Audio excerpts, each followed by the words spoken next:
Hello, this is David Sullivan Nesbitt. I'm the creator and co-founder of Where's My Canada. It's July the 31st, a Monday, 2017. It's around 3 o'clock in the afternoon. I'm down at the corner of King and Bay, the financial capital of Canada, and we're right in front of the Bank of Montreal building. If I can scan out, those of you who are familiar down here, it's First Canadian Place. About a month ago, I commented that there are no people in the office towers in any of the buildings down here.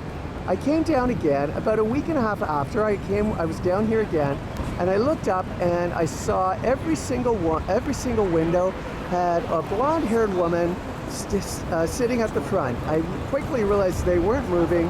They were mannequins or holograms, and they were all facing east, which is in the direction of oncoming traffic, cynically positioned to get eye contact to make people believe that they're looking at a real human being. The holograms or the mannequins are all gone. There's no people here, but what I want to draw attention to, because that's hard to look at, I agree. Let's look at the next building across the street, across King Street from the Bank of Montreal building. This is the TD Centre complex here, the big black towers.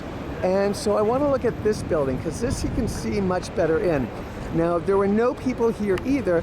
Look what they've done here on the corner, the very bottom corner. They've got two people having a meeting. And I did check, these people do move. But what I want to draw your attention to is look at all the other windows. There isn't a friggin' soul in sight, nothing. Yeah, some lights are on. They have timers set up in all the buildings now and residences.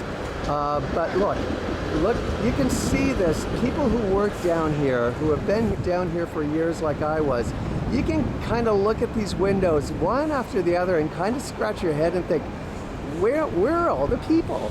There's nobody in any of these except for the very bottom right corner. Just a little too cute for my liking.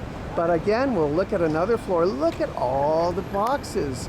You would think that a whole company is going bankrupt and ready to move out. That's what you see when you normally see boxes like that all over the place. Again, speak to people who work down here at King and Bay, who are experienced with this, who have a sense of how things work down here in the financial district. Look at this, not one single person anywhere. I can go over here to this building over here. Again, all we have to do is look at two floors. I mean, we should be able to see one person, right, on the whole bottom two floors. Let's look. So we're going to scan across. I'll try to go slowly and keep it steady. No, I don't see anybody. This real estate down right here is very expensive. So this land, these office towers, you wouldn't have them go vacant for very long. The prices, the rents are just so expensive that a landlord will want to fill buildings. But look at this one. We're already on the second floor and I haven't seen a body yet. Let's go up to the third floor. There's lights on for sure, but do you see any people? Anywhere, except for those bottom ones at the other building I just showed you, the token ones down at the bottom right-hand corner having the meeting, the two of them. No, there's nothing. Let me show you. I want to quickly bring you over here. So this is just at the bank, the TD Bank, it's one of its branches. But what I want to do is bring you over here because there's one other thing that I want to show you that told me the first time I looked at it within about 30 or 40 seconds, this is all bullshit. This place is totally gone bankrupt. I would say the Canadian economy is in a gigantic friggin' depression, if not just totally non-existent. There are the housing prices, the stocks, and the bonds, they're all worthless now. None of this is trading. The Ontario economy, which remember is the manufacturing heartland of Canada, is just completely gone. The whole thing is just gone. There's nothing here. The whole auto pact is totally not existent. There is nothing here. All of Canada's debt is now completely worthless.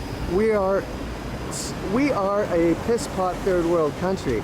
It's amazing because to be a Canadian and face the fact that your country is completely bankrupt and broke is a shock. Now what I want you to do, people who work down here, I want you to look at these stock quotes.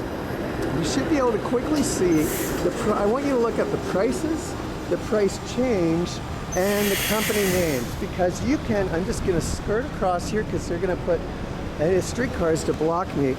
You can look at these, and people who work down here will be able to quickly see what I saw. Look at the name, look at the price, and look at this change in the price. Look at this, I'll just keep it here so you can see it go by. People who work down here will be able to look at this and understand exactly what I'm saying. This is bullshit. This is made up. This is not how these stock quotes would go. There is no economy here. The whole thing is just completely blown up. Look at this. See that one there? People who know this will know what I'm saying. Look at that one. Look at these. It's all fake. The whole goddamn thing. The whole financial market in Canada is just frozen. Nobody's trading anything. There's nothing going on here. This place, there used to be 4 million people live in the Greater Toronto area. Now there's about 300,000, I estimate. If you recall, the New World Order had a depopulation agenda target of 90% of the world's population to be eliminated. They have done that in Toronto. I would say out of 4 million people originally, there's about 300 to 400,000 people working now, living and working here. The other 7 million people, and that is a conservative number when you add Ontario and Quebec, the other 7 million people I think are further up north or have gone out west. There was a warning. People were given a 72-hour period, I think. Get the hell out of here or you're going to be living in a Nazi police state. They all fled. I got tricked by Prime Minister Trudeau and by the Toronto police. I got kidnapped and deceived into coming in here again from my trip back from PEI last June. Nobody told me there was a police state, and I walked right into a trap. I've been now suffocated in here and starved to death by the Toronto police. I'm struggling to try to get out and try to find someone who can help me. Look at those stock quotes. It's fake. My friends, I work down here and I know what the feel of this city is like. This is not a financial district. There are no people in suits. The street is just not normal. People who work down here can say, yeah, he's right, there's something going on there. That is just not the normal feel of a financial capital of a country like Canada.